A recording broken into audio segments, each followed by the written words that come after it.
Hey, what's up guys, Rev here. So today we're going to be talking about the self-described browser for gamers, Opera GX, who has found themselves in some hot water after statements they made on Twitter earlier today. Now I'm going to do something a little different and give you guys a too long didn't read version of events to give you a timeline and all of the things you should expect out of this video. So who is Opera GX? Well, they're most known for being annoying on Twitter on their official accounts and also being accused of being Chinese spyware. Well, recently, a TikTok got a lot of attention when it called out Opera GX for sponsoring a video that featured several lolly-related themes, including cunny jokes. Okay, if you don't know what cunny is, it means cute and funny. It is something from lolicon-related culture, okay? And a user on Twitter posted this TikTok and directed their attention towards Opera GX, who would respond and say that they were horrified by these events and had absolutely no idea what any of these terms meant. And then they would go on to say that they're going to take action against this YouTuber. Well, in this video, I'm going to prove without a shadow of a doubt that they know exactly what these terms mean, and they have referred to them in the past. And I'm also going to show that they have engaged in similar behaviors to this YouTuber. And then we're going to end with some pretty disappointing developments involving Someordinarygamers, who decided to chime in on this whole debate and say that anyone who views this YouTuber's channel should be put on a watch list. So yes, there's a lot to go over today, so please bear with me and let's start where it all began. And it was with this tweet right here. It was posting that TikTok, and it says, apparently Opera GX sponsored a video ranking lollies. Now let's take a quick look at that TikTok. Anyways, in my research, I found this video of some guy ranking how smashable the little anime children in this game are. Guess who fucking sponsored this video? The fact that this video has a sponsor to begin with is positively absurd, but why did it have to be the browser I use? And it's not like they couldn't have predicted this. Like, the dude who made this video is literally some type of fucking lolicon influencer or something, I guess. He literally only makes videos about lollies. So this was a deliberate decision. So, like, is there anyone from Opera GX who would like to comment on this? Because this is a little weird, guys.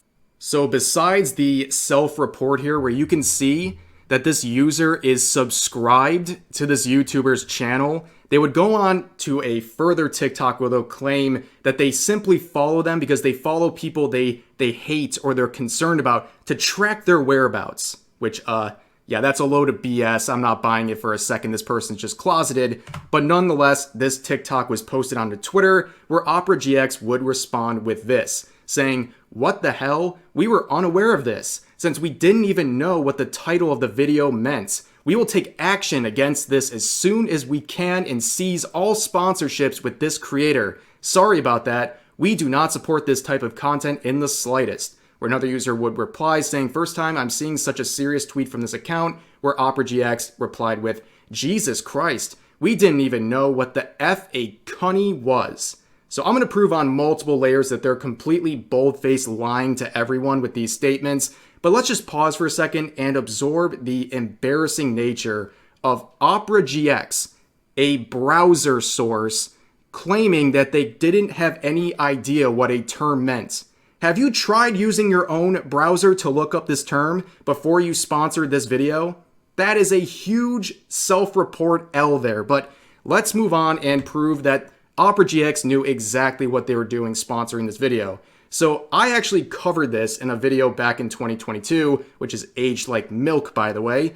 But Opera GX came out and said, "Got something for all the Cyberpunk Edge Runner fans. If you want to cry every time you open your browser, then you need to download this wallpaper down below," where they replied with, "Get this to 2077 likes, and we'll upload a custom animated Rebecca wallpaper," which got a lot of people excited because Rebecca is a very popular character from this anime and franchise. She is also a lolly, which makes a lot of anime fans like her, okay? She has been not only presented clearly as a lolly, it is something that has been defended by the studios that developed this anime, and they double down and say that this character is in fact a lolly. Now, what do we mean by all these cunny memes?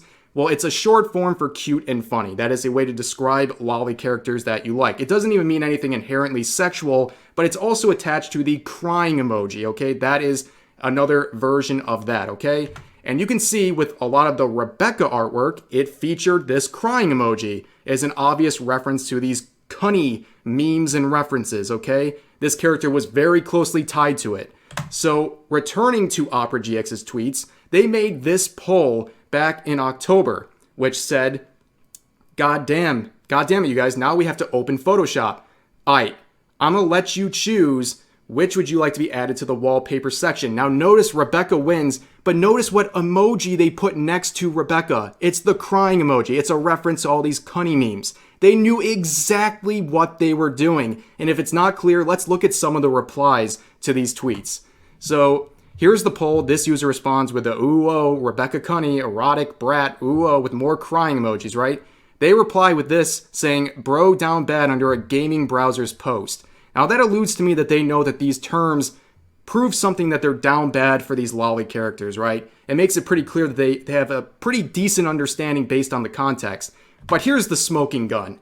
I don't think you can argue with this in any sort of a way. So this user says, bro really used the crying emoji for Rebecca. And they had the picture saying, does he know? Well, Opera GX would reply saying, I know. So they're just admitting they know what this crying emoji means when it's used under these related context involving lolly characters like Rebecca. Smoking gun. They know exactly what that term means. And they're caught in 4K here. And there's further tweets. Another user saying, please do a crying emoji Easter egg on the wallpaper, where another user replied, please, if you do, Mr. Manager, I'll install it right now and we'll tell everyone to do it too. Where they replied with, ugh, fine. Don't tell anyone I'm commenting on accounts like this, though, please. Again, serving into this narrative, they're very clear what all this means. And yet, they turn around and act like they don't know. But here is the video itself, okay? The whole thing is featuring this term. It's in the title, it's in the thumbnail, and it's the entire basis of this video that they sponsored. Now, I'm speaking from personal experience. I have not worked with Opera GX before, but I've worked with at least a dozen unique sponsors on my videos, and they all share one thing in common, and that's that they require me as a content creator to send a full unlisted video to them for them to review before they make it live. I cannot go live with the video until they approve the entire thing. That is the same concept that is applied to every single sponsor I've worked with. So either Opera GX is straight up lying and they never reviewed this video because it's very obvious what it's aiming at with its messages here and its title and its thumbnail and its content, or they are using the defense that they didn't even know what this video is about, or they didn't even review it at all, which is unbelievably stupid and unprofessional. So that's not exactly a good defense pleading innocence here or any sort of knowledge of what this video is about. Turning a blind eye doesn't make you innocent, especially if you're sponsoring a video. It's crazy to me. But here's their channel itself. So when they approach them for this sponsorship, this is the kind of stuff you expect from this YouTuber's channel. It is very obvious they have nothing but lolicon and cunny related memes and content, okay? Like if you think I talk about that stuff a lot, this is their entire channel with, nothing wrong with that, by the way, but it is very, very clear what kind of content they make by a very quick glance, okay? So again, they're full of it. They're acting like they have no idea that this content creator would make content like that. So it makes this whole thing look so disingenuous. They're either lying or they're just incredibly inconsistent. And right now, I get the opportunity to do something I have never done to a corporate Twitter account. I finally get to do it. I get to check this off on my bucket list.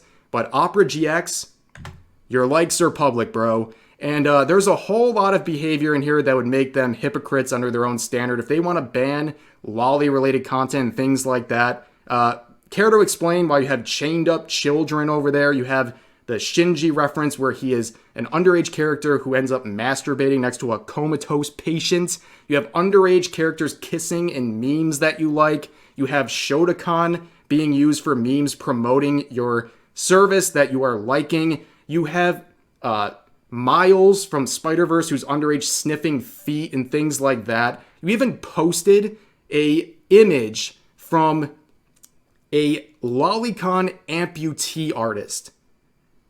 Please, understand how incredibly hypocritical all this is to have these in your likes and in your tweets, but then rip away a sponsorship from someone who has lolly-related content on their channel. But in case the hypocrisy wasn't enough, I mean, I wonder what their stance on furry is, because they seem to like it a whole lot.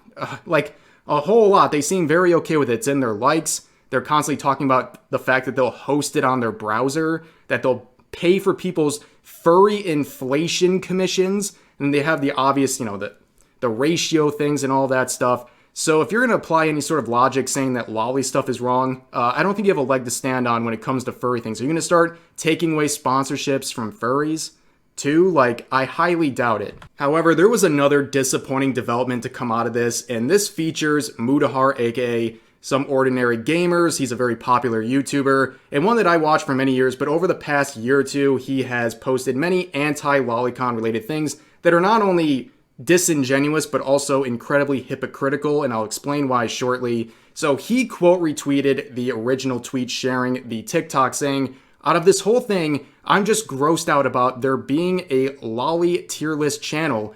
Anyone watching that crap should be on a watch list." Now, some people might be shocked by seeing Mutahar say these things, but I'm not shocked at all, okay?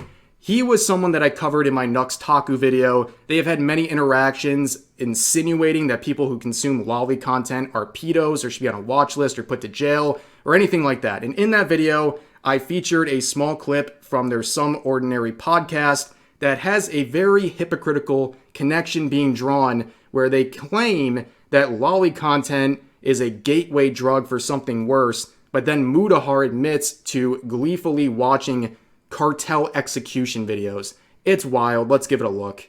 I'm like, I sit over there, I'm like, listen, I'm like, okay, so that Cupid character that you have, what does it look like? Oh, it's actually like 4,000 years old. I'm like, no. What? How old does it look? 8. Okay, well, there you go. That's the problem. So I have to like tell someone, I'm like, isn't it like a gateway drug? And it's like, it's not a drug. It's not actually hurting anyone. I'm like, bro, just admit it's weird, okay? It's weird, and you can look. I watch cartel death footage on Reddit all the time, okay? It's fucking That's weird. Healthy. No, it's weird, Caleb. My psychologist has said it's weird. I recommend it. Like, I'm watching this, I'm like, I admit it's a little out there. But hey, I admit that. I know I'm watching shit that's ultra violent. It's curiosity.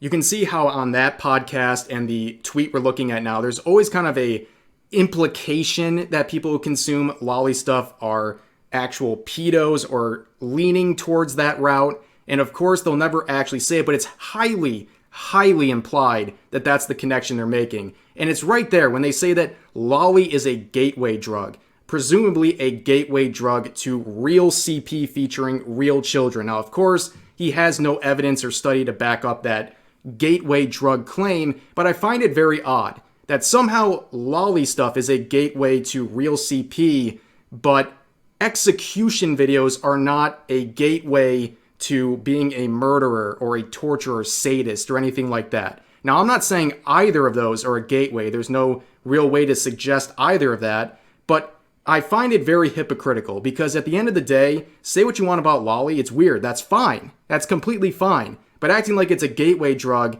is crazy to me. A gateway drug to actual legal things. But then you're sitting here saying, well, it's just weird to watch cartel execution videos, but that's not a gateway drug. Please explain to me what the difference is between these two things. And at the end of the day, too, as weird as you want to think lolly is, at least it's fictional.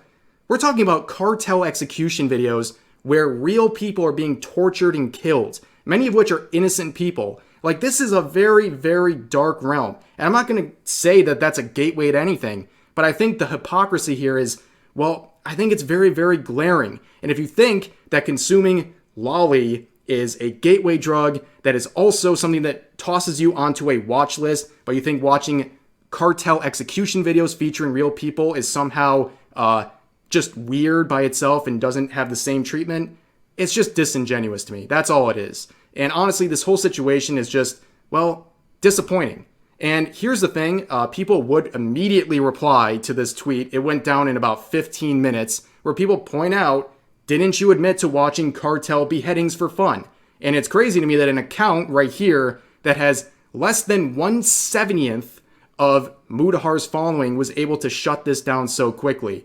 And here's the thing, like, if you're going to make a claim like this, if you want to say that you deserve to be on a watch list for consuming lolly, just stand by it.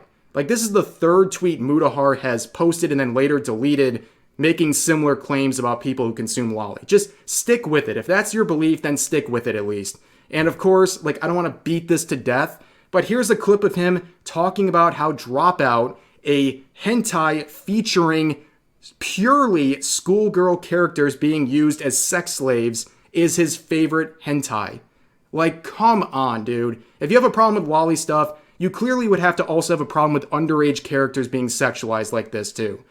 But moving on, we're talking about people who are sponsored by Opera GX, right? Well, one person who comes to mind is Moistcritikal, aka Charlie. He is one of their biggest people, and the main sponsor of Moist Esports is Opera GX. And while we're on the topic, let's hear what Charlie has to say about lolly-related things.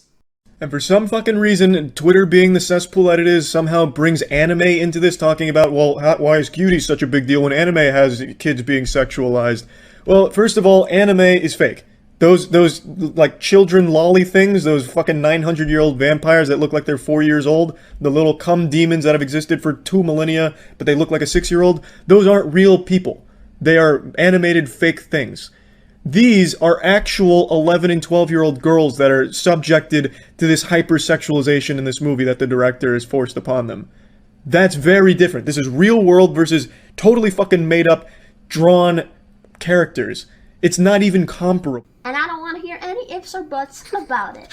So this is Actually, she sounds so pissy, which makes me smile so hard. She's like actually upset that somebody's suggesting to, cool it with the lolly shit a little.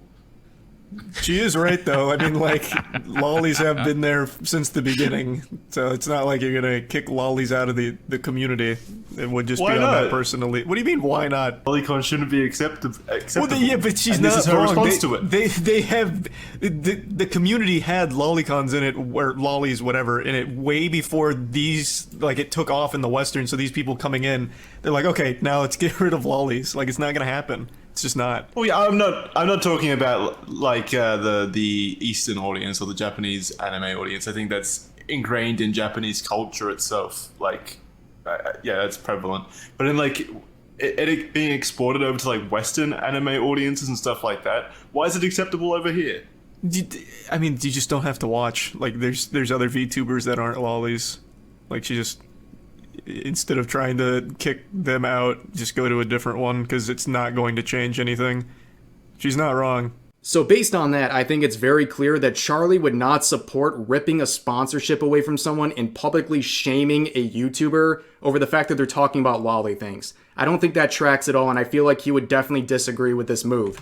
But moving on, there is a big notion that Opera GX is a big supporter of VTubers. In fact, they sponsor a lot of VTubers. They also interact with a lot of VTubers. They even have a VTuber mascot that represents their browser. And I have to say, if you think they're an ally to VTubers, you're completely wrong. Besides the fact that they're hating on and essentially removing sponsorships from people based on terms that are ingrained part of the foundation of VTubing, they also had this in their likes. This was something else I found in their likes, and I found it very telling. So this is a situation I never got a chance to talk about yet. So there was a VTuber who was a part of a concert, right? And for some reason, people clipped this, took it, and sprayed it all over the internet. There are multiple viral tweets ragging on this innocent VTuber, and the sole reason they're doing this is to make fun of him. Just saying he's cringe, just saying his model looks dumb, just saying VTubers are cringe. That's all it is. There's no legitimate criticism. They're just pointing it out to be mean for the sake of being mean.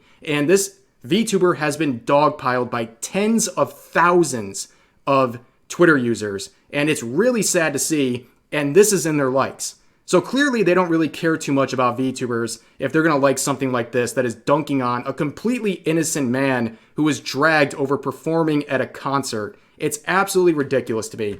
But we're going to end this video now. I want to address one final thing. Everyone points out the fact that Opera GX is very well known for being accused of being Chinese spyware. Now, I am not an expert in this field, so I'm not going to make any claim any sort of a way, okay? But from my own research, I found it very curious that every single thread that cited sources claiming that Opera GX might be hosting Chinese spyware, those official reports from major news sites have all been deleted. So I found that pretty interesting. But the reason I say that people are concerned about this is the fact that despite being based in Norway, some of the biggest investors in Opera GX are Chinese companies. And I think we all understand the concern there when it comes to privacy. But nonetheless, that's up to you if you want to keep using Opera GX, if you feel it's still safe. I mean, every browser has their own issues. But nonetheless, I also bring it up because it just shows the unprofessional nature of Opera GX on this god-awful Twitter account.